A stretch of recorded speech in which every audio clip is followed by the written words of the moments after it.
Kuro just released some of the most player-friendly news possible. Yoo-Hoo, our newest 4-star unit, will be available for the price of 10 limited pulls or 80 Afterglow Coral in the shop. While some might find this a bit too expensive, especially compared to the price of other 4-stars, the fact of the matter is that Kuro's implementation is one of the best examples of listening we've ever seen. There were quite a few people that were not happy with the news that Yoo-Hoo wasn't on Shorekeeper's banner, with many saying that they were only trying to create sales on Gian's. I wonder where all those people are now. You could have been on your guarantee after losing your 50/50, or a prior owner of Gian who wasn't interested in his sequence nodes, or you're an absolute mad lad who already S6'd him. With Kuro's decision to make Yoo-Hoo and likely every other new 4-star available directly on the Coral Shop on their release, they've solidified themselves as one of the most player-centric developers in the business. While it's definitely possible to get Yoo-Hoo with the 10 pulls you'd spend on directly purchasing her, odds are you wouldn't get her right off the bat. This focus on player satisfaction extends beyond their monetization. It also bleeds into their design of these 4-star characters themselves. The 4-stars in Wuthering Waves are some of the best units in the game, and they only get better with multiple copies. Their kits have aged beautifully with every passing month since the game's release, and their overall implementation is one of the most well-balanced we've ever seen, unlike the overwhelming power we've seen across 4-stars in prior Gacha titles, or the absolute uselessness of them in others. Today we'll be breaking down what makes this the case, diving into how Wuthering Waves' 4-stars are so fantastically designed, what makes them feel so good relative to their competition, and how even the most powerful picks still leave room for new characters across the game's future. One thing Kuro isn't getting enough credit for is how well they've balanced these characters. As always, if you're enjoying this content, please hit that like and subscribe button. The greatest part of Wuwa's 4-stars is how well their team roles are defined. With all of the different buffs and tools available across their kits, like specific damage boosting outros or unique abilities like coordinated attacks, many of these characters will always have a spot in meta teams without being completely overshadowed by 5-star alternatives. They're the best in slot or close to it for specific characters like Gian with Mortefi, but not even close to that for other pairings like Mortefi with Jinsei. It's the complete polar opposite compared to games like Genshin Impact, where the devs' inability to balance the game on release created some of the most warped, nonsensical power dynamics possible in the genre that still persists to this day. Characters like Bennett, Xiangling, and Xingqiu are so ridiculously strong and effective in their roles that they've been staples across the strongest teams in the game for years. They're the best in slot, not for specific characters, but for entire archetypes,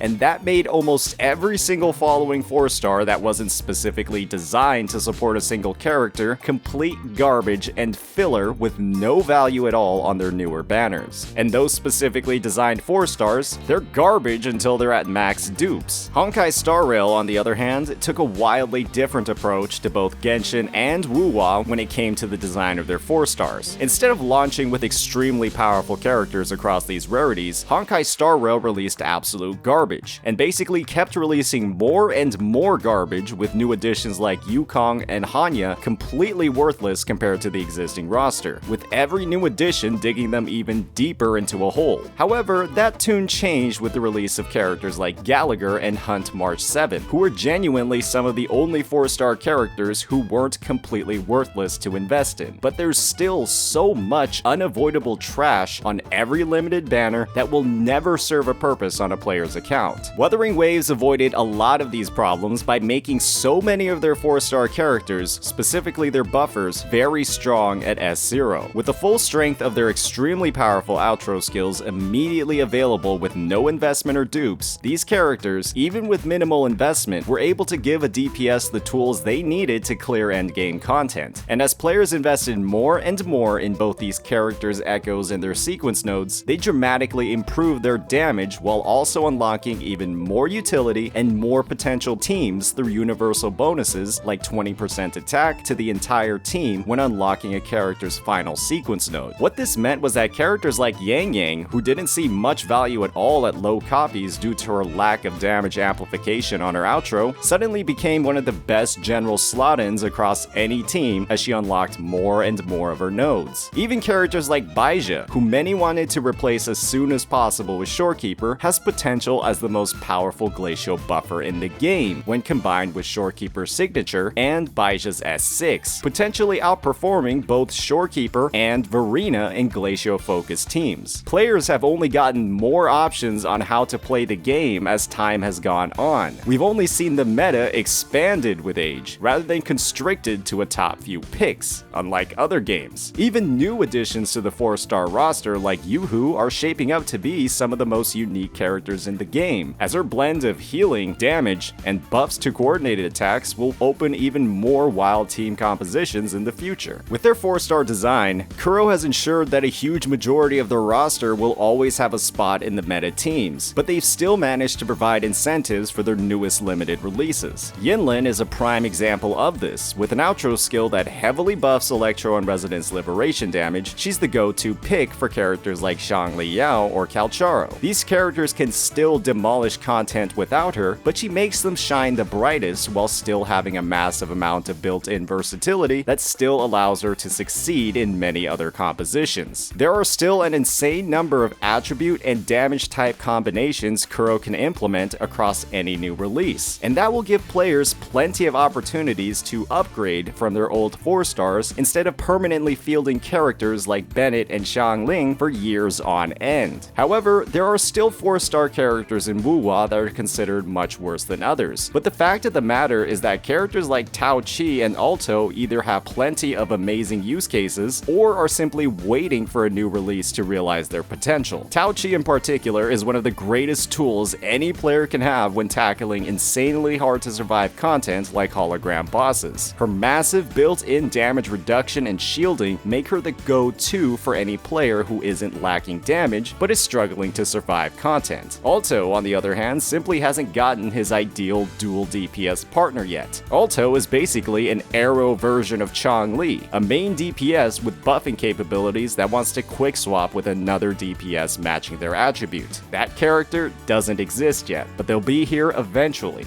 As players have pulled on more and more banners and built up those resonance chains across their 4-stars, it's clear that Kuro has designed nearly all of them extremely well. While there are still some picks like Yan Wu who seem extremely limited with no real advantages present across their kit, the number of 4-stars collecting dust in this game is far less than what we've seen across other titles. From what we've seen in Yoo-Hoo's kit, Kuro isn't lacking in creativity at all. The future is unbelievably bright for Wuthering Waves, and it's all because of developers who are amazing at balancing their game. As always, if you enjoyed this content, please hit that like and subscribe button. Peace out.